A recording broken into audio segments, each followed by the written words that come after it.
The recent celebrity-filled Blue Origin spaceflight, featuring names like Katy Perry, Gayle King, and Lauren Sanchez, has sparked a firestorm of both admiration and ridicule. Billed as a historic moment for women in space, the 10-minute suborbital trip quickly became a lightning rod for debate. Critics didn't hold back, calling the mission a PR stunt masked as empowerment and accusing it of trivializing genuine space exploration.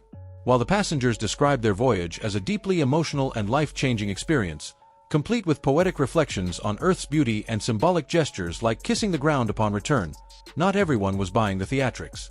At the heart of the backlash is the growing frustration with how space travel, once the pinnacle of human achievement and sacrifice, is morphing into a luxury joyride for the elite. The fact that the capsule was fully remote-controlled, requiring no skill or training from its passengers, led many to scoff at the idea that these celebrities should be labeled astronauts.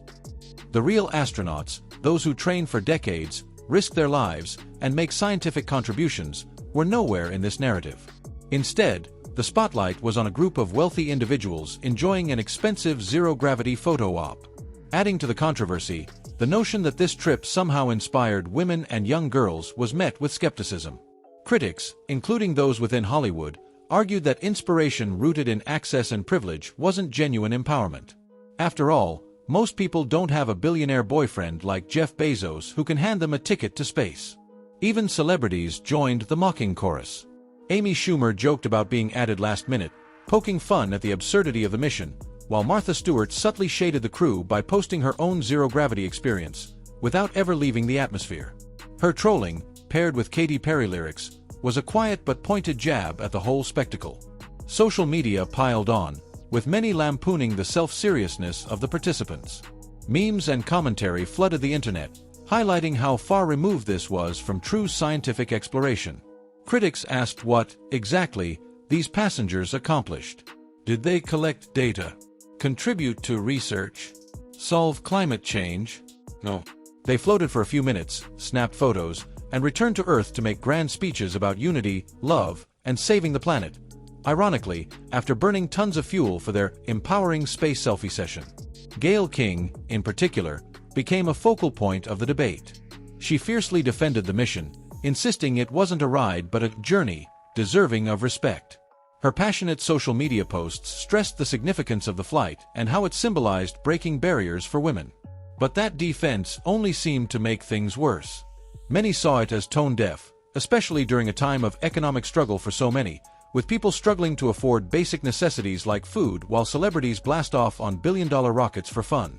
For critics, it wasn't just about the money. It was about the growing divide between meaningful achievement and manufactured symbolism. Lauren Sanchez didn't help the optics. Her on-camera celebration and loud girl power chant felt, to many, like a forced attempt to inject feminist relevance into what was essentially a billionaire's amusement ride. Her relationship with Bezos only further complicated the narrative. Rather than being seen as a trailblazing woman in science or technology, she was painted as a passenger in every sense, along for the ride by virtue of personal ties, not merit or training. The whole event felt like an Instagram spectacle disguised as progress. From designer suits to dramatic declarations of love for Mother Earth, the spectacle felt rehearsed. While the women spoke earnestly about their connection to the planet and the transformative power of the trip, the public reaction was less than charitable. Many wondered aloud, is snapping a selfie in zero gravity the new standard for progress? Has the bar for inspiration dropped so low that simply being adjacent to a billionaire and going on a 10-minute flight is considered groundbreaking? The real burn came from the juxtaposition between the reverent way the crew viewed themselves and the utter disbelief of the online community. People pointed out how absurd it was to crown someone an astronaut for briefly skimming space, especially when actual astronauts endure grueling physical and mental training, face real dangers, and dedicate years of their lives to scientific discovery. In this case, it seemed all you needed was clout and a PR team. And then came the defensiveness.